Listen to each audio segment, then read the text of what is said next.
आपण बघत आहात आवाज कसमादेचा। कळवण तालुक्यातील मानूर येथील पत्नीच्या खून प्रकरणात मोठी अपडेट समोर आली आहे।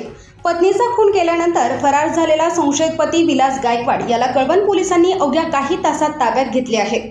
तालुक्याच्या पश्चिम पट्ट्यातील देवळी कराड परिसरातून मध्यरात्रीच्या सुमारास पोलिसांनी ही कारवाई केली।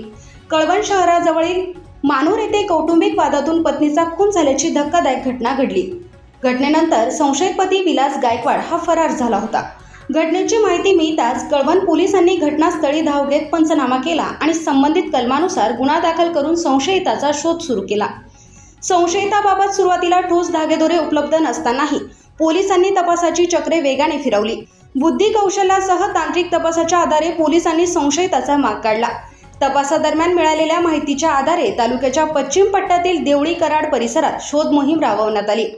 अखेर मंगळवारी 11 ऑगस्ट रोजी मध्यरात्रीच्या सुमारास पोलिसांनी संशयित विलास गायकवाड याला ताब्यात घेतले। ही कारवाई कळवण पोलीस ठाण्याचे वरिष्ठ पोलीस निरीक्षक खगेंद्र टेंबेकर यांच्या मार्गदर्शनाखाली करण्यात आली। पोलिसांच्या पथकात सहाय्यक पोलीस निरीक्षक रोहिदास ठोंबरे यांच्यासह पोलीस हवालदार मनसाराम बागुल, निलेश शेवाळे, पंकज शेवाळे, पोपट महाले, अनिल बहिरम, देवेंद्र हिरे, संतोष गवळी, तुषार देवरे, संदीप गांगुर्डे, पुंडलिक डंबाळे आणि प्रदीप बहिरम यांचा समावेश होता। या प्रकरणातील पुढील तपास कळवण पोलीस करत आहेत।